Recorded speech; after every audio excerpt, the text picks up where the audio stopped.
Tata nano ये engine start नहीं होता है। अब आइए इसको चेक करते हैं। इग्निशन ऑन कर दिए,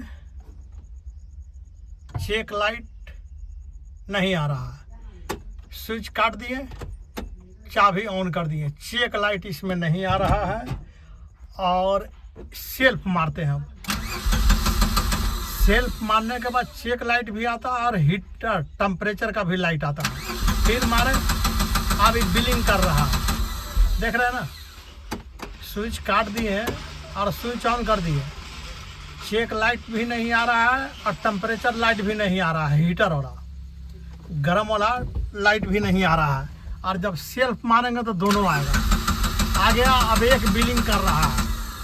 सेल्फ मारने से चेक लाइट बिलिंग करने लगता है और ये इंजन स्टार्ट नहीं हो रहा है। अब प्रॉब्लम को सॉल्व करने के लिए या समझने के लिए स्कैनर इसमें देखिए लगा दिए हैं। स्कैनर का कनेक्शन लगा हुआ है। स्कैनर का देखिए इसमें कोड लगा दिए हैं। कोड लगाने के बाद ओबीडी में इसमें लाइन ही नहीं आ रहा है, देख रहे हैं ना। लाइन आता ही नहीं है, कोड लगा हुआ है और लाइन नहीं आ रहा है। स्कैनिंग का पॉइंट है, उसमें करंट ही नहीं आता है। अब फ्यूज, तो सारा फ्यूज चेक कर लिए, कोई फ्यूज में प्रॉब्लम है नहीं, सारा फ्यूज इसका सही है, एक भी फ्यूज नहीं उड़ा हुआ है। अब फिर से देखिए, सारा फ्यूज इसका सही है, टोटल फ्यूज सही है। लेकिन ईसीएम से करंट आ रहा है कि नहीं आ रहा है, वो तो बात की बात है, ख़राब है कि नहीं है। सारा फ्यूज सही है, देख रहे हैं ना। अब स्कैनर का कनेक्शन देते हैं। यहाँ पर कनेक्शन लगा दिए, देखिए लगा दिए। अब यहाँ पर करंट ही नहीं आ रहा है। अब इसको वायरिंग को देखना पड़ेगा या तो ईसीएम को।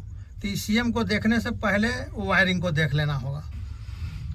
आइए अब वायरिंग को चेक करते हैं। अभी वो कवर यहाँ से हटा दिए हैं, ये सब कवर हटाने के बाद अब देखिए, ये देख रहे हैं वायरिंग, ये पूरा गल के और इस पर कार्बन आ गया है। देखिए, देख रहे हैं ना, ये पूरा कार्बन आ गया है वायरिंग में।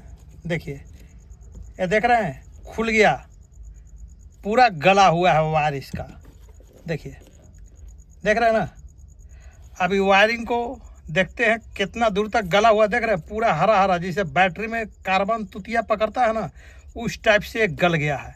इसलिए सिस्टम पूरा ऑन नहीं हो रहा है। स्कैनर का कोड में करंट भी नहीं आ रहा है और चेक लाइट भी नहीं आ रहा है, टेम्परेचर लाइट भी नहीं आ रहा है और इंजन स्टार्ट भी नहीं हो रहा है। केवल सेल्फ ले रहा है, जैसे सेल्फ मारेंगे तो सेल्फ लेगा, देख रहे हैं, सेल्फ मारेंगे तो सेल्फ लेगा, लेकिन ये स्टार्ट नहीं होगा। तो न स्टार्ट होने का रीज़न यही है। देखिए, फिर से आप मीटर में दिखाते हैं।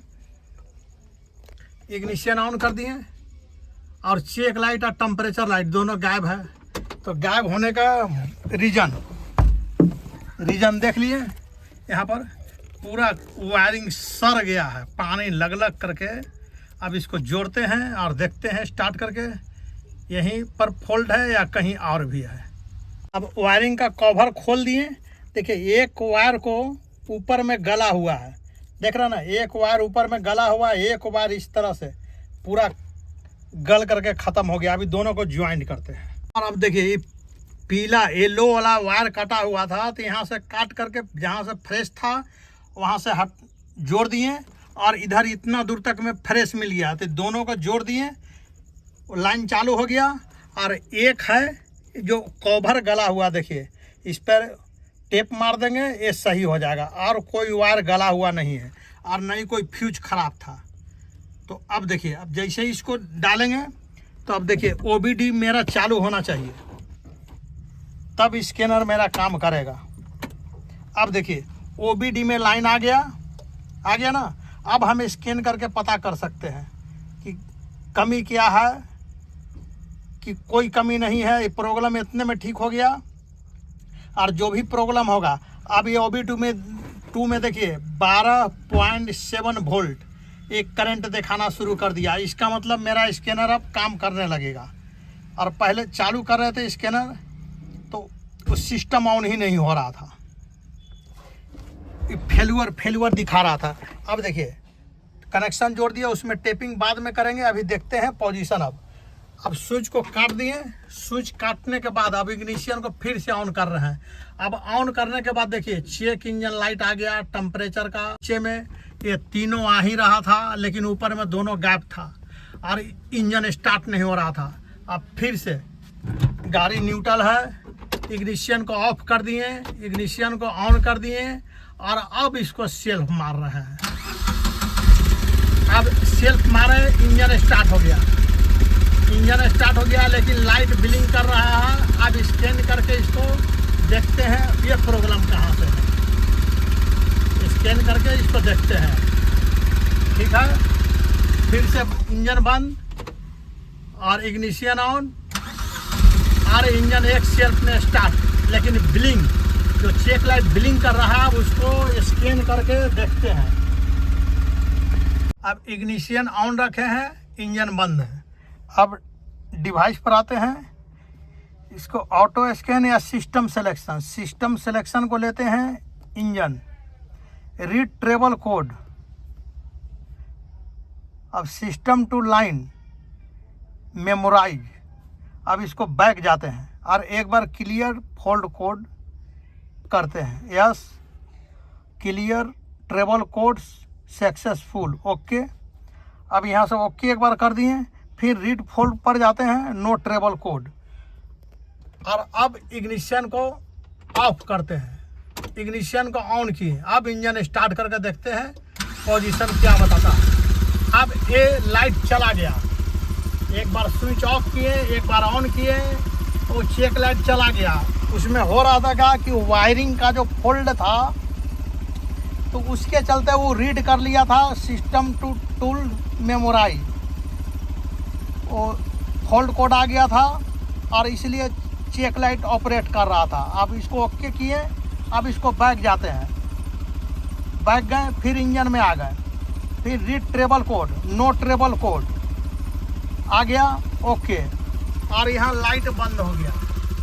फिर वायरिंग, ये जो वायरिंग कटा हुआ था सब, इसके चलते फोल्ड कोड जनरेट हो गया और कोई इसमें दिक्कत नहीं है, कोई खराबी नहीं है। अगर खराबी होता तो फिर से किए, जैसे फिर इसको बैक जाते हैं और बैक जाते हैं और बैक जाते हैं। अब नैनो, तो नैनो को ले लिए, ऑटोमेटिक सिस्टम